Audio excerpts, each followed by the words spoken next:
che influenziamo il nostro futuro o è tutto in mano al caos?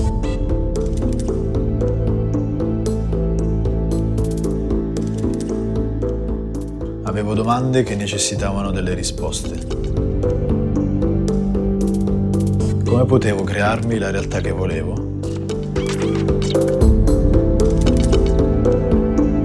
Sono M. Fox e sono contento di raccontarmi per la prima volta qui ad Inside.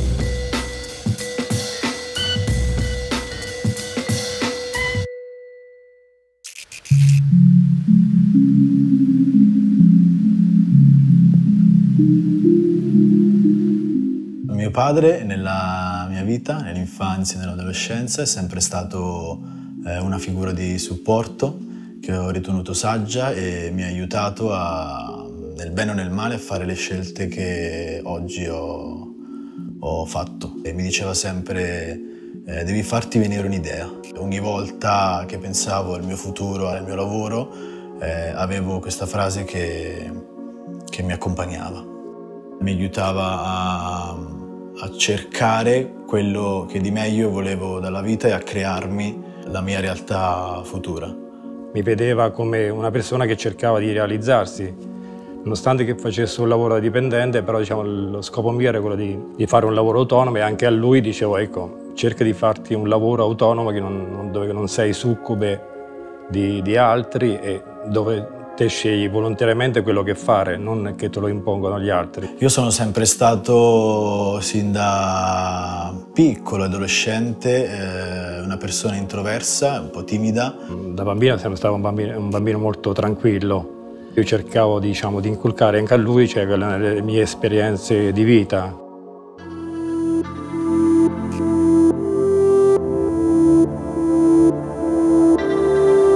Ho scoperto la mia passione per il disegno, che inizialmente era tecnico, durante il percorso delle scuole medie.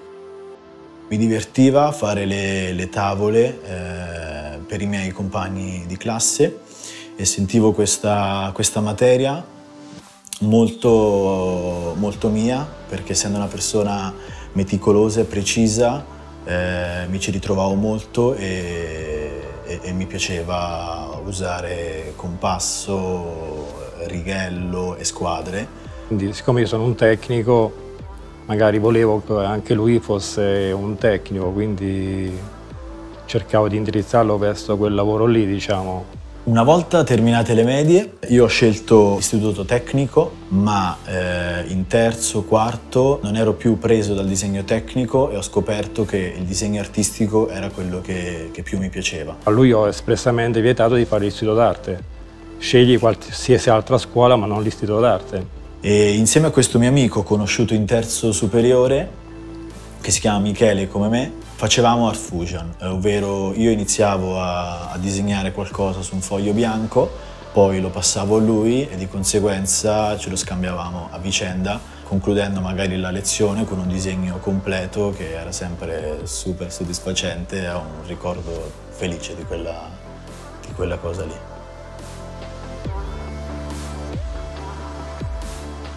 Essendo io di un paesino di circa 15.000 abitanti, piccolo nelle Marche, nel Fermano, ero un po' condizionato dal fatto che la maggior parte della gente giù finisce le scuole superiori, o ti iscrivi all'università o ti cerchi un lavoro e inizi a crearti il tuo futuro. Volevo scegliere di fare l'università, ma preferivo guadagnarmi dei soldi e quindi ho iniziato a lavorare. Ho fatto diversi lavori, dal venditore ambulante di calzature al idraulico, comunque qui a Bologna lo chiamano il ciappiner, quello che fa un po' di tutto, al banco nere di gelateria, quindi ero al servizio in una gelateria. Io avevo in testa la volontà di costruirmi il mio futuro indipendentemente da quello degli altri. Sono sempre andato dritto per la mia strada e per il mio credo e per il mio volere. E quindi in quel periodo stavo pensando di trasformare la mia passione cercando di appassionarmi al graphic design. La cosa bella è che lui disegnava sempre, anche se non aveva diciamo, una preparazione tecnica dal punto di vista scolastico. La cosa bella sua è che gli piaceva disegnare. E nel momento in cui ho comprato il corso di Photoshop, un altro mio amico d'infanzia, un altro Michele, mi propose un pomeriggio di comprare un kit per tatuare, così random, e io ero contrario a quella sua proposta perché nel 2013 circa la realtà del tatuaggio nella mia zona e in generale non pensavo io fosse una forma d'arte affermata e quindi non vedevo una possibilità di futuro, comunque di lavoro artistico. Fui contrario a comprare questo kit, ma poi lui mi convinse e dal momento in cui arrivò a casa capii che era qualcosa di davvero forte per me. Fu come un colpo di fulmine, mi appassionai dell'arte del tatuaggio, mi informai meglio. Mi disse: abbiamo ordinato una macchinetta per tatuare su internet. Io dico: ma siete matti? Cioè, cosa state facendo? Quindi diciamo lì proprio, lì per lì non l'ho presa bene. Poi loro non mi hanno fatto sapere più niente e sono andati per la loro strada. L'unica cosa, quando andava dai nonni, diceva sempre: nonna, hai la cotenna di maiale da mettermi da parte? E i miei genitori si sono sempre prestati, diciamo, a questa sua richiesta, ecco. La prima cosa che abbiamo fatto è stata cercare un tutorial su YouTube, letteralmente come montare una macchinetta da tatuaggio, e mi ricordo che a quei tempi la maggior parte dei video era in inglese, quindi per quel poco che capivamo abbiamo montato questa macchinetta. Sentii che era quello che avevo da sempre cercato, quello che appunto stavo cercando l'avevo trovato. Io all'inizio lo sconsigliavo, non perché non mi piacessero i tatuaggi, solo perché non lo vedevo come lavoro, diciamo, ancora affermato, lo vedevo ancora un lavoro precario. Dato che mi ero fidato sempre dei suoi consigli e dei suoi pareri, gli ho detto: hai sempre cercato di consigliarmi, mi sono sempre fidato di te, ora tocca a te fidarti di me, lasciami fare quello per cui sono appassionato, che sicuramente un giorno mi ringrazierai. Sì, è vero. L'ho detto più di una volta, questa volta diciamo, i miei consigli sono stati un po' tenuti da parte, forse è stato meglio così, diciamo che lui ha seguito volontariamente la sua strada contro un mio parere sfavorevole inizialmente e non sono stato un grande consigliere, ecco. Il rapporto tra Michele e Luigi secondo me è un rapporto molto simbiotico, sono molto simili e si parlano senza parlarsi. Quando stanno insieme si percepisce in realtà che si vogliono veramente molto bene. Quando capii che volevo davvero trasformarlo in lavoro, che era possibile perché avevo un ottimo riscontro, c'è stata proprio una mattina in cui mi sono alzato, mi sono guardato allo specchio e ho detto: oggi mi licenzio. E da lì sono stato per circa 2 anni a cercare di imparare da solo, grazie alla gente che si è affidata di me. Ovviamente cercavo di tatuare di tutto, da scrittine, lettere, simboli, anche cose che magari ora non mi piacciono più. Ho iniziato a tatuare i miei amici e a loro devo tanto, devo ringraziare tanto. Mi hanno spronato, si sono fidati estremamente di me, delle mie possibilità, mi hanno fatto fare davvero esperienza, quindi sono una parte fondamentale del mio percorso. Quando ho iniziato a formare un po' di più il mio stile, su carta ero solito, e mi piaceva molto, tatuare soggetti botanici e non, teschi, spesso abbinati a tante geometrie.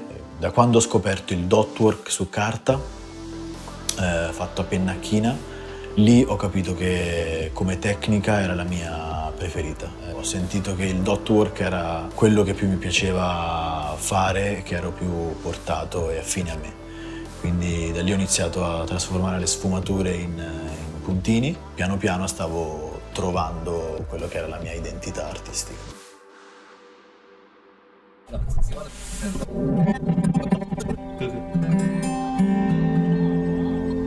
C'è stata una vicenda nella mia vita che mi ha scosso totalmente. Era un periodo in cui ero un po' perturbato, ero un po' stanco di stare nella realtà dove ero e sentivo la necessità e la voglia di dover uscire dalla zona di comfort, di cambiare aria, e quindi dalle Marche ho scelto di spostarmi a Bologna.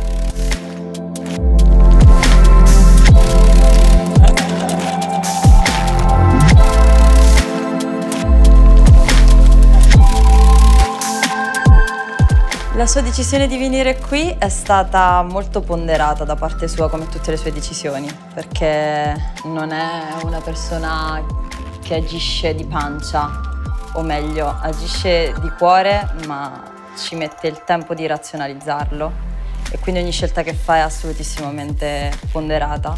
Mi prendo il merito di averlo spronato, minimo, non solo perché ovviamente lo volevo a fianco a me, ma perché vedevo in lui qualcosa che doveva esplodere e che per esplodere aveva bisogno di un contesto come quello di Bologna.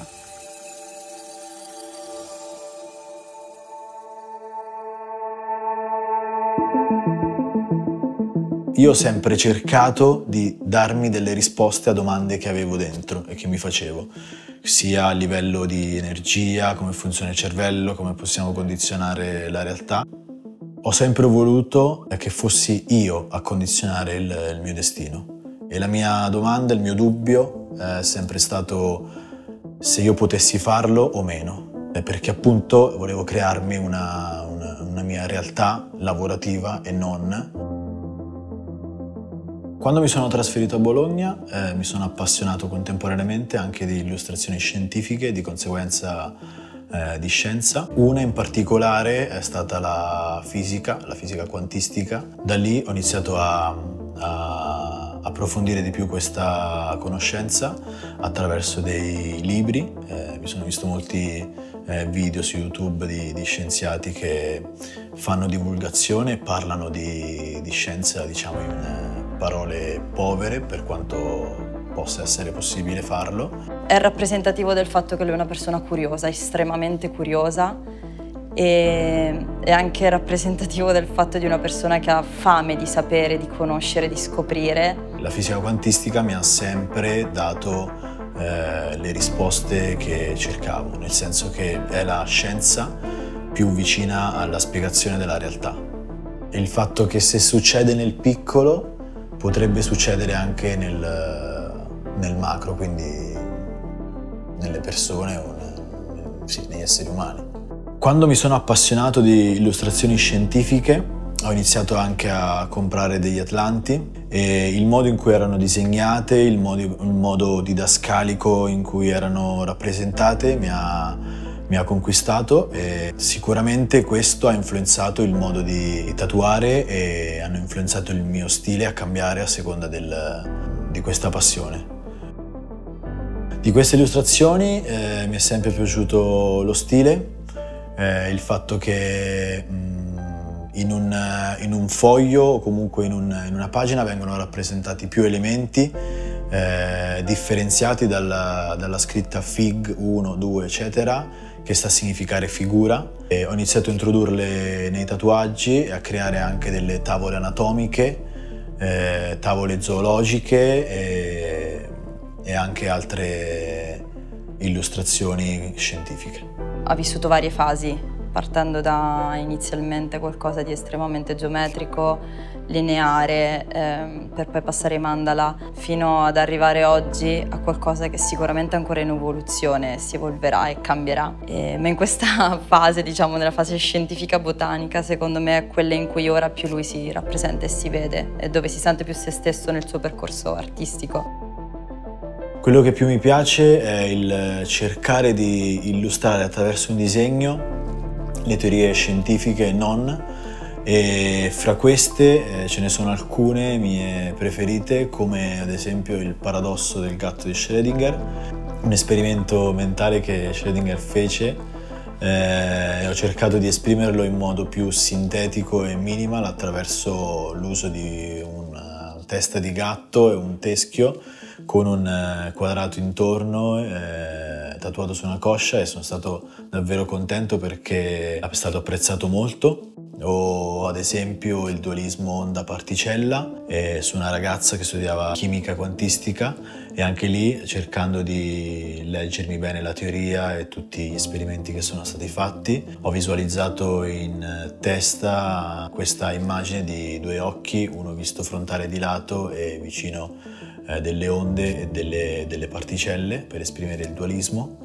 O altrimenti, al di là dell'ignoto, che è un tatuaggio che ho fatto includendo il ponte di Einstein-Rosen, chiesto da questo mio cliente che voleva soltanto il wormhole, e io ho provato ad inserire un teschio che viene deformato e mi è piaciuto dargli il titolo di Al di là dell'ignoto. Attraverso l'arte fonde queste due passioni e tramite una conosce l'altra.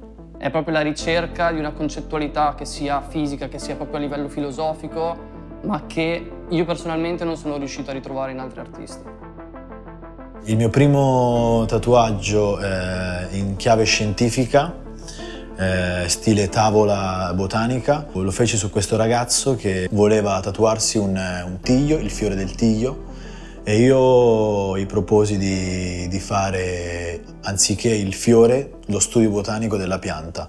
Stanco magari di tatuare sempre i soliti fiori, rose, peone, eccetera, gli proposi di tatuare lo studio botanico componendolo attraverso foglia, fiore e un dettaglio. Lui accettò e da lì creai la mia prima tavola botanica su pelle, e man mano poi anche altri clienti furono interessati a tatuarsi qualcosa del genere. Per me tatuarmi con Michele è sempre stato più che un semplice fare un'incisione su pelle, è proprio un'esperienza secondo me, perché non è semplicemente prendere un disegno e fartelo su pelle, ma è più proprio, quantomeno nel mio caso, un ragionamento a tu per tu col tatuatore, cosa che non ho mai ritrovato in altri artisti, per arrivare a definire insieme proprio quello che è la definizione grafica del concetto, e quindi riuscire appunto a trovare questa sinergia a livello mentale col proprio tatuatore, secondo me non ha prezzo, perché riesci veramente a rappresentare al meglio quello che è nella tua testa e che magari da solo non riesci a mettere in chiave grafica.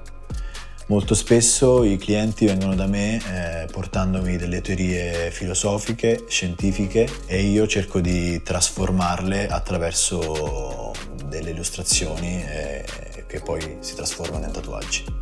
No, sicuramente il tatuaggio che siamo arrivati ad esprimere meglio da un punto di vista proprio filosofico è quello che ho fatto sul petto. Siamo partiti dall'idea del dilemma del porcospino di Schopenhauer. Il dilemma del porcospino di Schopenhauer dice che in una fredda giornata d'inverno due porcospini, per ripararsi dal freddo, si avvicinano, ma avvicinandosi sempre di più appunto per scaldarsi. Il problema cos'è? Che toccandosi le spine fanno male l'uno all'altro. A questo punto allora si riallontanano, ma ricominciano ad avere freddo, quindi si riavvicinano e di nuovo sentono male. Quindi il senso di questo dilemma è il fatto di riuscire a sempre trovare una distanza giusta dalle altre persone, comunque dalle cose che ci circondano, per riuscire ad avere un livello ottimale di benessere senza danneggiare gli altri o se stessi. Ci abbiamo ragionato un sacco, non riuscivamo bene a capire inizialmente quale fosse il soggetto che meglio rappresentasse questo dilemma, senza sfociare in qualcosa di banale che fossero appunto magari porcospini. Dal nulla, mentre mi stava tatuando un altro pezzo sul braccio, abbiamo detto, beh, potremmo fare qualcosa che si incastra, nel senso due cose che si avvicinano, come possono essere due trapezzisti, che si avvicinano a qualcosa che comunque può essere doloroso, come nel caso appunto del dilemma di Schopenhauer, e in questo caso abbiamo scelto un teschio. E così dal nulla, nel giro di un quarto d'ora, siamo riusciti a trovare il soggetto perfetto, e tempo un mese l'abbiamo poi realizzato su pelle. Partendo dalle domande, dai dubbi che avevo all'inizio su come crearmi la mia realtà, il tatuaggio è stata la miccia che all'inizio mi ha spinto nel percorso di ricerca di me stesso. La scienza poi è stata sicuramente l'influenza maggiore, per cui mi ha dato delle risposte che io ho interpretato a mio modo e mi ha aiutato a trovare l'identità artistica che cercavo sin dall'inizio. Quello che credo personalmente è che quello che ci accade, limitatamente alle opportunità che ci si presentano, ovviamente, non parlo di eventi catastrofici o che effettivamente non possiamo prevedere, tutto quello che otteniamo e che riusciamo a raggiungere è frutto di ciò che ci costruiamo ogni giorno. Di conseguenza l'atteggiamento mentale, come decidiamo di trascorrere il nostro tempo libero, come decidiamo di trascorrere i nostri momenti, le nostre energie, come cerchiamo di spenderci è quello che poi un giorno ci ritroveremo. Che in qualche modo, se c'è un profondo impegno, qualcosa torna indietro di ciò che vuoi. No, per me sono puramente casuali. Cioè, lui a volte mi nomina il karma, cioè fai una cosa, fai del male, prima o poi aspetta, ritornerà. Io invece penso che la cosa sia molto casuale, cioè, quindi da questo punto di vista qui, diciamo, non condivido tanto la sua tesi, diciamo. La casualità degli eventi c'è, ovviamente, però mi piace, magari in maniera forse non troppo giusta, diciamo, a livello scientifico, pensare alla vita come una sorta di determinismo, comunque, in cui comunque ogni azione porta a una determinata reazione.